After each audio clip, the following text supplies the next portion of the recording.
নিজস্ব নকশায় তৈরি প্রথম বিমান উড়িয়ে পশ্চিমা বিশ্বকে তাক লাগিয়ে দিল ইরান। সিমর্গ নামের এই অত্যাধুনিক বিমানটি ইরানের মেধা ও প্রযুক্তিগত সক্ষমতার এক অনন্য দৃষ্টান্ত। বিশ্বে যেখানে মাত্র 20টিরও কম দেশ নিজস্ব নকশায় বিমান তৈরি করতে সক্ষম, সেখানে নতুন ইতিহাস গড়ে সেই তালিকায় নাম লিখে নিল তেহরান।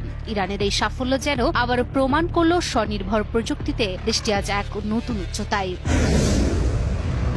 দীর্ঘ 15 বছরের নিরলস গবেষণা ও উদ্ভাবনের ফসল অবশেষে আকাশে উড়ল। ইরান প্রথমবারের মতো সম্পূর্ণ নিজস্ব নকশায় তৈরি কার্গো বিমান সিমর্গের সফল পরীক্ষামূলক উড্ডয়ন সম্পূর্ণ করেছে। মধ্য ইরানের শাহিন বিমান ঘাঁটি থেকে উড্ডয়ন করা এই শক্তিশালী বিমানটি যেন আধুনিক প্রযুক্তি আর ঐতিহ্যের মিলন। ফার্সি পুরাণের কিংবদন্তি পাখির নামে নামকরণ করা সিমর্গে রয়েছে দুটি 2500 হর্স পাওয়ারের ইঞ্জিন, যা একটানা 3900 কিলোমিটার দূরত্বে 6 মেট্রিক টন কার্গো বহন করতে সক্ষম। সর্বোচ্চ 21.5 মেট্রিক টন ওজন নিয়ে উড়তে পারা এই বিমান ইরানের বিমান প্রযুক্তিতে এক নতুন অধ্যায়ের সূচনা করল।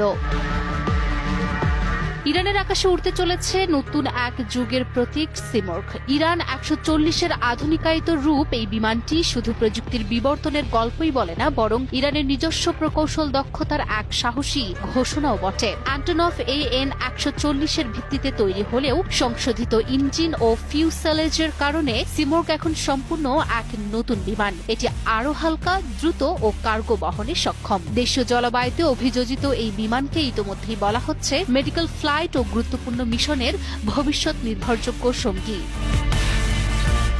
কর্তৃপক্ষ জানিয়েছে এই বিমানটি ইরানের স্থল ও নৌবাহিনীকে দেশের বিভিন্ন ঘাঁটির মধ্যে সেনা বা সরঞ্জাম পরিবহনের সক্ষমতা বাড়াতে সাহায্য করবে। তারা আরও বিশ্বাস করে সিমর্গ ভবিষ্যতে ইরানের স্বল্প দূরত্বের যাত্রী বিমানের বহরেও যোগ দিতে পারে। সাম্প্রতিক বছরগুলোর প্রতিবেদনগুলোতে ইরানের বিমান উৎপাদন এবং রক্ষণাবেক্ষণ শিল্পে বড় সাফল্যের ইঙ্গিত দেওয়া হয়েছে।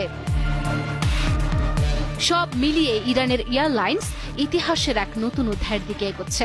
আন্তর্জাতিক নিষেধাজ্ঞার জটিল প্রেক্ষাপটে দেশটির নিজস্ব বিমান তৈরি ও পরীক্ষামূলক উড়ান সম্পূর্ণ করায় ইরানের আকাশসীমায় নতুন সম্ভাবনার দিগন্ত উন্মোচিত হচ্ছে। 2022-এর মেয়ে প্রথম দ্রুত ট্যাক্সি টেস্ট সম্পূর্ণ করা বিমানটি এখন 100 ঘণ্টার পরীক্ষামূলক উড়ান পেরিয়ে চূড়ান্ত অনুমোদনের অপেক্ষায়। এর সঙ্গে ইরানের বিমান বাহিনীর স্বনির্ভরতার এক নতুন অধ্যায় শুরু হতে চলেছে।